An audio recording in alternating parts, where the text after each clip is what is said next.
Hello, everyone, and welcome back to the English Speaking Nerds channel. We are so thrilled to have you here with us today.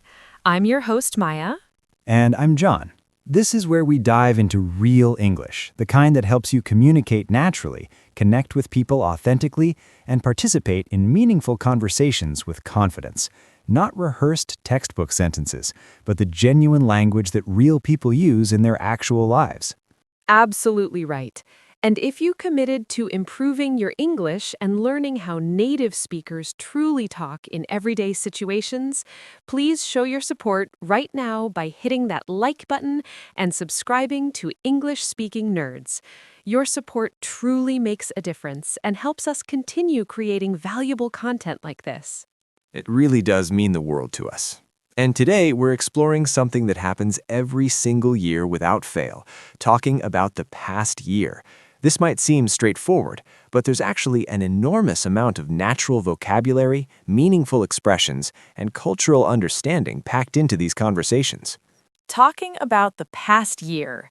Now, this is one of those conversations that becomes incredibly common, especially toward the end of the year and into the new year. At work during December, with friends and family during the holidays, at parties, even with acquaintances you run into. Understanding how to reflect on the past year naturally helps you engage in deeper conversations and connect with English speakers on a more personal level. It's such a universal experience, because talking about the past year is how people process their experiences, share their growth, acknowledge their struggles, and connect over shared human experiences. When someone asks, "How was your year?" it's an invitation to be real, to share, and to reflect together.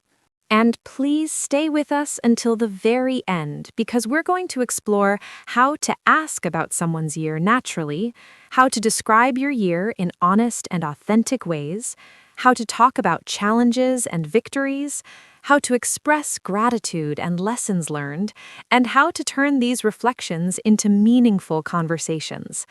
This is going to be incredibly valuable. So let's jump right in. Maya, why is talking about the past year such an important part of English conversation, especially around this time? Oh, what a perfect place to begin. Talking about the past year is so much more than just recounting events.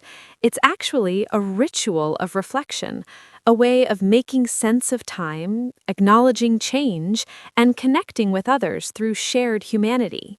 Yes, and this is what I call the annual reflection ritual. The annual reflection ritual. I love that term. Tell everyone what you mean by that. The annual reflection ritual is this deeply human practice of looking back at the year that's passed and trying to make meaning from it. It happens naturally as one year ends and another begins.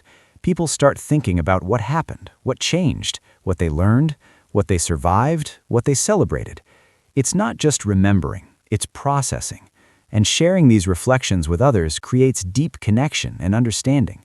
It's a time when people are more open, more thoughtful, and more willing to be vulnerable. That's beautifully said. And there's actually a specific timeline to when these conversations intensify. We call it the year-end reflection window. The year-end reflection window. Explain that concept. The year-end reflection window is that period starting around mid-December and extending through mid-January when people naturally become more reflective and introspective. As the calendar year winds down, people start mentally reviewing what happened. Conversations shift from daily concerns to bigger picture thinking. By late December, almost everyone is having some version of the "how was your year" conversation.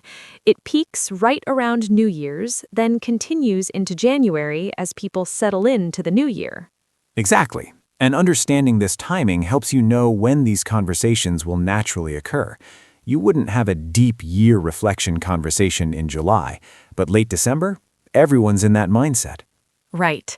And something crucial to understand is that not everyone had a good year, and that's completely normal and valid.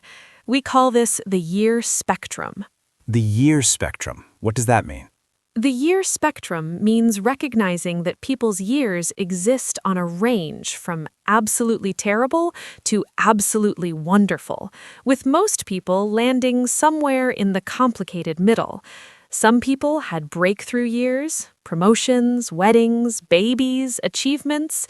Some people had devastating years, losses, illnesses, failures, heartbreak. Most people had mixed years, some good, some hard, some confusing. All of these experiences are valid, and native speakers talk about all types of years with honesty and compassion. That's such a vital point, because learners sometimes feel pressure to say they had a great year even if they didn't. But in reality, being honest about a difficult year is not only acceptable, it's often where the deepest conversations happen. Exactly, which connects to what I call year-end emotional complexity. Year-end emotional complexity. Define that for us. Year-end emotional complexity is the understanding that most people have complicated feelings about the year that passed. Very few people had purely good or purely bad years. Most experienced joy and pain, growth and setback, connection and loss, all mixed together. Native speakers understand this complexity and don't expect simple answers to "How was your year?" They're prepared for nuanced, honest responses that capture the full reality of human experience. Perfect. And that permission to be complex and honest makes these conversations meaningful rather than superficial. Exactly. So let's start with the fundamental question. How do native speakers ask about someone's year? What are the most natural ways to bring this up? Great starting point. The most straightforward question is simply, how was your year? This is direct, open-ended, and gives the person complete freedom to answer however they want. What are some other common ways to ask? You might hear, what kind of year did you have? Was it a good year for you? How would you describe your year? Looking back, how do you feel about this past year? What was your year like? Or more casually, big year for you? These all feel slightly different, right? Some invite more reflection than others. Absolutely. How was your year is broad and can be answered briefly or deeply. How would you describe your year specifically asks for characterization and invites more thoughtfulness. Big year for you suggests you might know something significant happened. They're all genuine questions, but some open different doors. What about the tone when asking? How should that sound? Tone is critical. These questions should sound warm, genuine, and open. Not casual like you're asking about the weather, but not heavy like you're conducting therapy. A caring, interested tone that says, I genuinely want to know how you are. You're creating space for honesty without demanding it. Now let's explore how to answer. What if someone had a genuinely good year? How do they share that? When you had a good year, you can express that clearly while being humble. You might say, honestly, it was a really good year for me. I feel grateful. It was a solid year. Can't complain, things went pretty well. Or, actually, it was one of my better years. And you're being specific, which makes it real and allows people to celebrate with you. Exactly. Specific details invite conversation. When you say, I got promoted, people can ask about your work, congratulate you genuinely, and engage with your actual experience rather than just a vague good year. Now, what about when someone had a difficult or challenging year? How do native speakers talk about that? This is where honesty and vulnerability come in. People might say, it was a tough year, honestly. Not my best year. Pretty challenging year. It was rough. Had some hard times. Or simply, it was difficult. And it's okay to be this direct about struggle? Not only okay, it's important. People respect honesty. Pretending you're fine when you're not creates distance. When you admit you had a hard year, you often find that others relate, empathize, or share their own struggles. It creates real connection. How much details should someone share about difficulties? How do you know what's appropriate? That depends on your relationship with the person and the context. With close friends or family, you can be detailed. It was really hard. I lost my father in March, and I've been grieving all year. With acquaintances or coworkers, you might be more general. Tough year. Dealt with some family health issues. You're being honest without overwhelming them with details. How about when you want to acknowledge difficulty but also show resilience? How do you balance that? This is what I call acknowledging but moving forward language. You might say, it was a hard year, but I'm getting through it. Challenging year, but I learned a lot. Rough year, honestly, but I'm hopeful about next year. Or, had some struggles, but also some good moments. So you're not pretending it was easy, but you're also not dwelling entirely in the negative. Exactly. You're giving an honest, complete picture. Life is rarely all one thing. You can acknowledge pain while also recognizing growth, difficulty while also seeing hope. That's mature, honest communication. What about people who had mixed years, some good, some bad? How do they express that complexity? Mixed years are probably the most common experience. People say, it was a mixed bag. Had some ups and downs. Some really good moments and some really hard ones. Kind of all over the place. Started rough but ended strong. Or bit of a roller coaster. These phrases capture complexity without getting lost in details. Right. They acknowledge that life is multifaceted. When you say, it was a mixed bag, everyone understands you mean good and bad, simple and complicated, joyful and painful, all swirled together. It's accurate and relatable. Let's talk about specific vocabulary.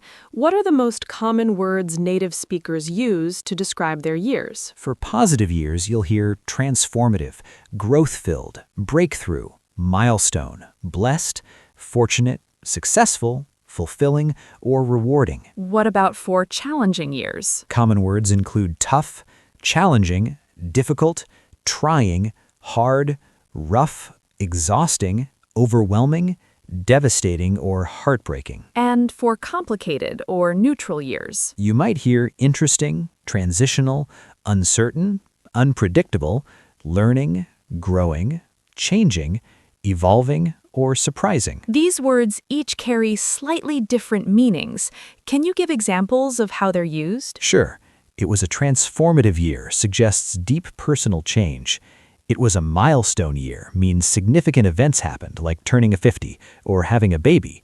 It was a trying year means you were tested and challenged. It was a transitional year means you were between chapters, perhaps changing jobs or moving. Each word paints a different picture. Now, let's talk about gratitude. Many people express thankfulness when reflecting on their year, even difficult years. How do they do that? Gratitude language is beautiful and common. People say, despite everything, I'm grateful for, even with the challenges, I'm thankful that, I'm just grateful I had, looking back, I really appreciate, or one thing I'm definitely grateful for is... Why do people express gratitude even in hard years? Because humans naturally look for meaning in silver linings. Even in painful times, people recognize what sustained them. Relationships, health, small joys, lessons learned. Expressing gratitude doesn't erase pain. It acknowledges what helped you survive it. What about lessons learned? How do people talk about what they learned from the year? Lesson language is powerful. People might say, this year taught me, I learned that. One big takeaway was, if nothing else, I learned, this year showed me what really matters. Or, I realized... Can you give examples of common lessons people share? Absolutely. You might hear, this year taught me who my real friends are. I learned I'm stronger than I thought. I realized I need to set better boundaries. This year showed me what really matters. Or, I learned to ask for help. These are genuine reflections that come from lived experience. What about regrets? Do people talk about those when reflecting on the year? Yes, but usually thoughtfully. People might say, I wish I had... My one regret is, if I could do it over, I should have... I didn't, followed by what they wish they'd done differently. How do you express regret without getting stuck in it? By connecting it to growth or future change. For example, I wish I'd traveled more, so that's a priority for next year. I didn't spend enough time with family, I'm going to change that. Or, my regret is not speaking up sooner, but now I know better. You acknowledge the regret while showing you're learning from it. What about achievements? When people had accomplishments during the year, how do they share those? You can share achievements with pride while staying humble. Phrases like, I'm really proud that A big accomplishment for me was, I finally managed to, one thing I'm happy about is, or I achieved. All work well. What kinds of achievements do people commonly mention? All kinds. Personal, I ran my first marathon. I quit smoking. I went to therapy. Professional, I got promoted. I started my own business. I completed a big project. Relational, I repaired my relationship with my sister. I made some meaningful new connections. Financial, I paid off my debt. I started saving. Any positive change or goal reached counts. What about when reflecting on relationships? How do people talk about how their relationships evolved during the year? Relationship reflections are common and meaningful. People might say, my relationships deepened this year. I grew closer to. Unfortunately, I grew apart from. I reconnected with old friends. I made some meaningful new connections. Or my family relationships changed a lot. Do people talk about relationship losses or endings? Yes, with appropriate sensitivity. They might say, I lost touch with some people. A friendship ended this year. We decided to separate. Or some relationships just faded. There's often sadness in these statements, but also acceptance that relationships change. What about when the year involved major life changes? How do people talk about big transitions? Big changes are significant talking points. People say, this was the year I, followed by major events, got married, had a baby, got divorced, changed careers, moved to a new city, lost a parent, became an empty nester, retired. These are life-defining moments. And these big changes often define how someone views their entire year? Absolutely. When someone says, this was the year my father died, that single event colors everything else. Or, this was the year I became a parent. That's now how they measure and remember that year. Big changes become anchors in our memory. Let's talk about health. When reflecting on the year, how do people discuss health-related experiences? Health reflections are common and important. People might say, health-wise, it was a good year. I dealt with some health challenges. Finally got my health on track. Struggled with my mental health. Had a health scare. Or made my health a priority. There's less stigma now around discussing mental health specifically. Much less than before, thankfully. People are increasingly comfortable saying, I started therapy this year. I struggled with anxiety. My depression was bad this year. Or I prioritized my mental health. This openness helps reduce shame and creates understanding. What about career and professional life? How do people reflect on their work year? Career reflections are huge, especially since work takes up so much of our lives. People say, career-wise, it was a strong year. Work was really stressful. I made some important career moves. I changed jobs. I got burned out. Or professionally, I grew a lot. Do people separate work reflections from personal life reflections? Sometimes, yes. They might say, personally, great year. Professionally, struggled. Or vice versa. This shows awareness that different life areas can have different trajectories. Your work life and personal life don't always sync up. Now let's talk about responding when someone shares about their year. How do you respond appropriately to different types of sharing? This is crucial. Your response should match what they shared. If someone says they had a great year, respond with genuine happiness. That's wonderful. I'm so happy for you. You deserve it. Or that's great to hear. If someone shares struggles, respond with empathy. I'm sorry you went through that. That sounds really hard. Or thank you for sharing that with me. What if someone shares something really painful, like a loss? How do you respond? Respond with compassion and simplicity. I'm so sorry for your loss. That must have been incredibly difficult. I can't imagine what that was like. Or simply, I'm here if you need anything. Don't try to fix it or minimize it. Just acknowledge their pain. What about when someone shares something you can relate to? How do you connect? You can share your own experience briefly, but be careful not to hijack the conversation. Say something like, I can relate. I went through something similar. Or, I understand that feeling. Or, that resonates with me. Then you can briefly share your experience, but return focus to them. How do you keep these conversations balanced? Not too heavy, but not too superficial.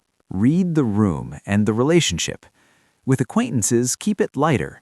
Sounds like an eventful year for you. With close friends, you can go deeper. Tell me more about that. How are you feeling about it all now? Match their energy and openness level. Let's talk about the tradition of year-end gatherings. How did these conversations happen at holiday parties or gatherings? End-of-year gatherings naturally include these reflections. People mingle, catch up, and inevitably ask, "How was your year?" At parties, these conversations tend to be lighter. You're not diving into deep pain at a festive gathering. People share highlights or general assessments. So the context affects how deeply you share. Definitely. At a work holiday party, you might say, "Good year, stayed busy," without getting personal. At a close friend's dinner party, you might share more authentically. Context matters. What about the cultural practice of making New Year's resolutions? Does that come up in year-end conversations? Constantly. As people reflect on the past year, they naturally think about what they want for the next one. The conversation often flows from, "How was your year?" to, "What are you hoping for next year?" or "Any resolutions?" How do people talk about what they want for the coming year based on the year they just had? They connect the two. For example, "This year was so busy, so next year I want more balance." "I dealt with a lot of stress this year, so I'm prioritizing self-care next year." Or, "This was a year of loss, so next year I'm focusing on appreciating what I have." The past informs the future. What phrases do people use to express hopes for the new year? Common phrases include, "Next year I want to," "I'm hoping for," "My goal is," "I'm working towards," "I'd like to focus on," or "I'm ready to." Is there language around leaving the past year behind? Absolutely.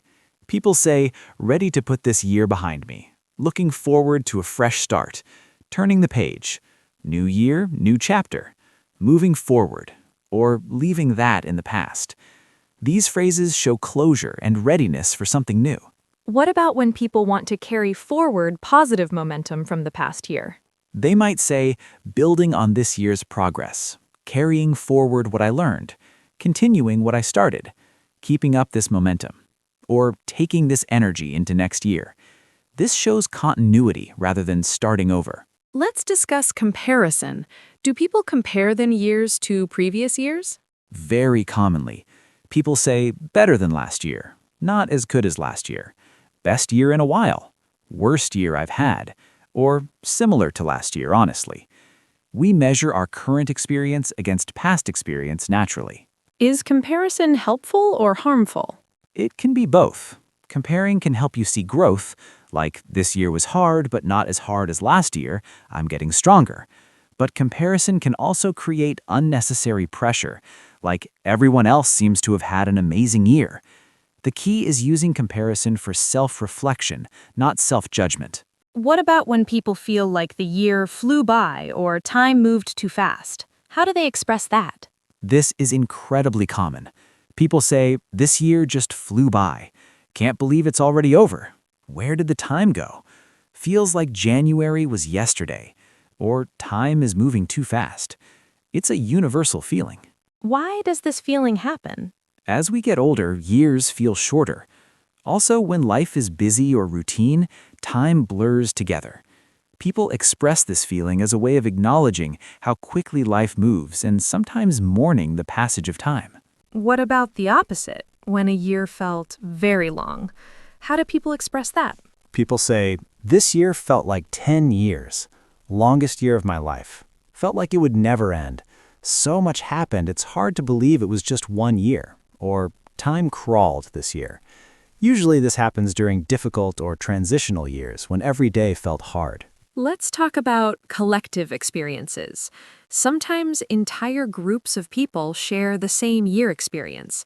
How do people talk about shared experiences? When communities go through something together, a natural disaster, a cultural moment, a shared loss, people say, "We all went through," "Our community experienced," "This year we all," "Everyone I know." These phrases acknowledge collective experience. Does shared experience create different conversations? Absolutely. There's immediate understanding.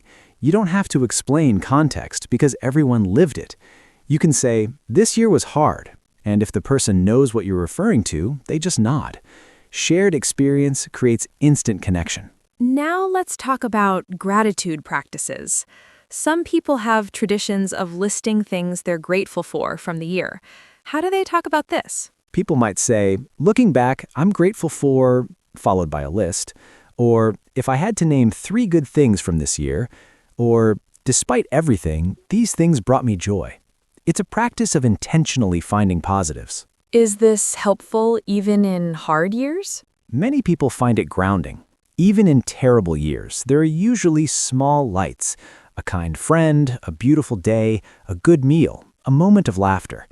Acknowledging these doesn't erase pain, but it provides perspective. What about when people talk about personal growth from the year? How do they express that they've changed or evolved? Growth language includes, "I'm not the same person I was last January. I've grown so much. I learned a lot about myself. I'm stronger now. I discovered, I developed, I became more." These show self-awareness and evolution. What are common areas of growth people mention? All kinds. "I became more patient. I learned to stand up for myself. I got better at managing stress. I'm more confident.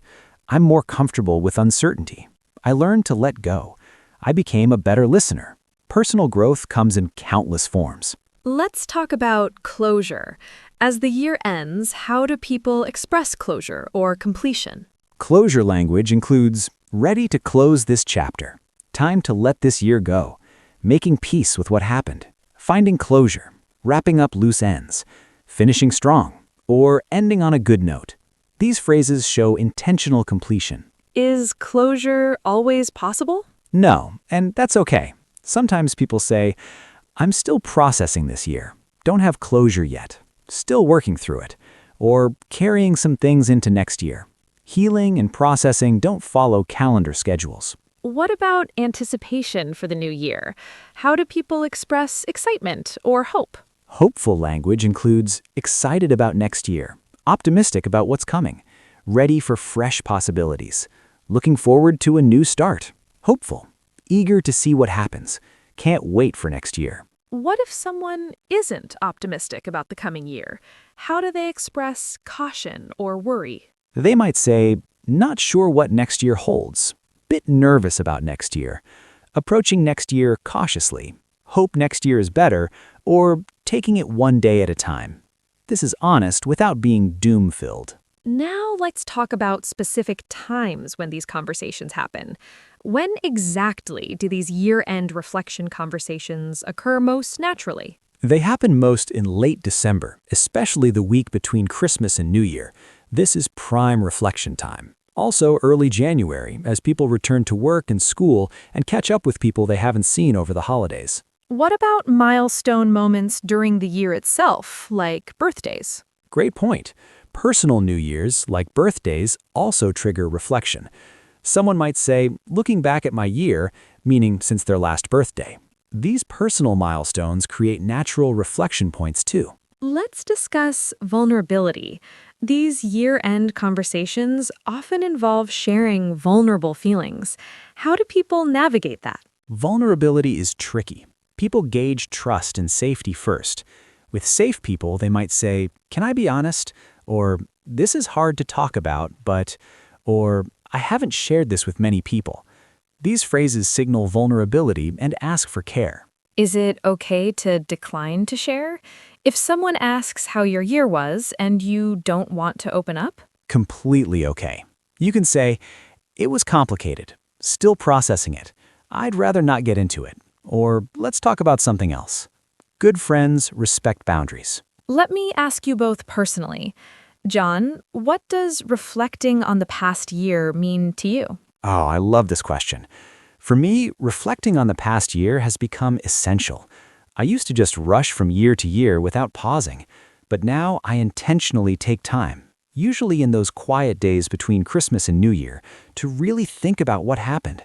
I journal, I think about what I'm proud of and what I regret, what I learned and what surprised me. Some years this reflection is joyful. I see how far I've come. Other years it's painful. I see losses or failures or ways I disappointed myself. But either way, it feels important, like I'm honoring my own life and experience by paying attention to it. And when I share these reflections with people I trust, it creates such deep connection. There's something sacred about two people honestly discussing their years together. What about you, Maya? I completely agree with you. For me, year-end reflection used to feel like this obligatory thing, like I was supposed to have my whole year figured out and summarized neatly. But now I understand that reflection is messy and non-linear. Sometimes I look back and don't even recognize who I was in January. Sometimes I'm amazed by my resilience. Sometimes I'm disappointed by my choices. But it's all real and it's all mine. I think what I value most is the permission to be honest. When someone asks how my year was, I don't have to perform or pretend. I can say it was really hard, or it was complicated, or I'm still figuring out how I feel about it. That honesty is liberating. And when others are honest back, when they share their real years with me, I feel honored to witness their journey. That's beautiful. And I think that's the heart of what we want people to understand. Talking about the past year isn't about reporting facts or impressive achievements. It's about being human together, sharing our journeys, acknowledging each other's experiences, and creating understanding. Exactly. Whether you had the best year of your life or the worst, whether you achieved everything or struggled just to get through, you can talk about it with honesty and dignity. Your year was real, your experience was valid, and sharing it connects you to others. And when you ask others about their year, you're offering them space to be seen and heard. You're saying, your life matters to me. Your experience is important. That's a gift. It really is. And these conversations, when done with care and authenticity, remind us that we're all navigating this strange, beautiful, difficult journey of being human together. So we want to hear from you. Tell us in the comments, how was your year? Use the phrases we discussed today.